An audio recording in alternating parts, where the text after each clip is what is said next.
Hello dear students of class 10th. Today we will study about Lodi dynasty. The last ruler of Sayyid dynasty, Alam Shah, renounced himself, his throne, and Bhailod Lodi found the opportunity and he ascended the throne as the first ruler of Lodi dynasty in 1451. Bhailod Lodi was very powerful ruler and he ruled for a period of 38 years up to 1489 when he died. In 1489, his second son Najim Shah became the Sultan with the name of Sikandar Shah in 1489. Sikandar Shah, popularly known as Sikandar Lodi, was very powerful ruler. Sikandar Lodi extended the boundaries of Lodi dynasty. Lodis were the first Afghan. Bhailod Lodi was the first Afghan ruler under Delhi Sultanate because before Lodis, all the rulers of Delhi Sultanate, all the different dynasties of Delhi Sultanate belonged to the Turks. Lodis were the first Afghan rulers.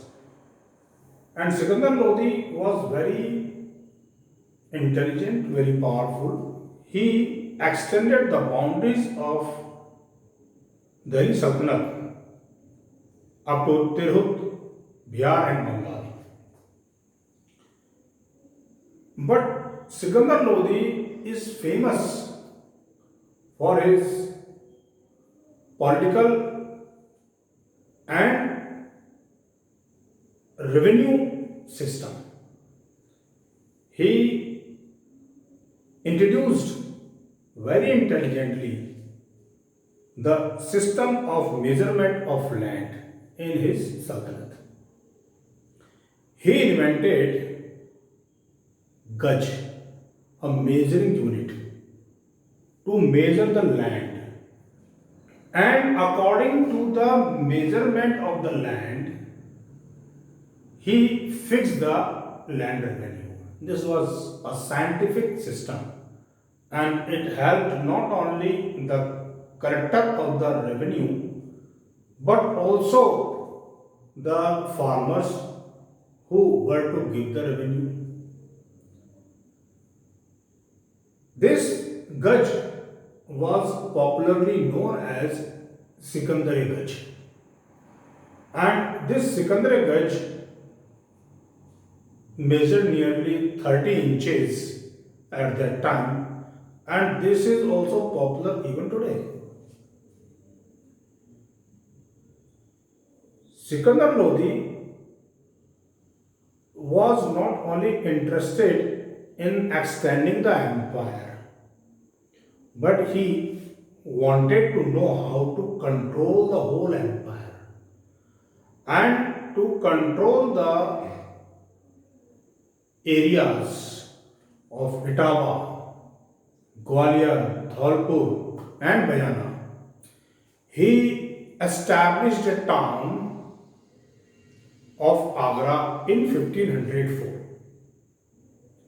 And from Agra, he controlled the surrounding areas. Sikandar Lodi ruled up to 1517, and after his death, his son Ibrahim Lodi became the Sultan of Delhi Sultanate under Lodi dynasty. Ibrahim Lodi had to face Rana Sanga in 1517 in a battle. In this battle, Rana Sanga defeated Ibrahim Lodi. And after a span of nearly 9 years in 1526, Ibrahim Lodi had to fight Babur, the Mughal emperor, who was not a big name at that time. But Babur defeated Ibrahim Lodi, Sultan of Hindustan, in 1526 in the battle at Panipat. This battle is popularly known as the first battle of Panipat. And this battle is a decisive battle. This battle was a decisive battle not only for the Lodis but for the Mughals also. Because on the one hand, this battle ended the rule of Lodis. On the other hand, it paved the foundation of Mughaliya Sultanate, Mughal Empire in India. So now we will study first about the administration of Delhi Sultanate, and after that we will study about Mughal Empire. Today we complete our topic here, and in the next class we will study about administration of Delhi Sultanate. Bye.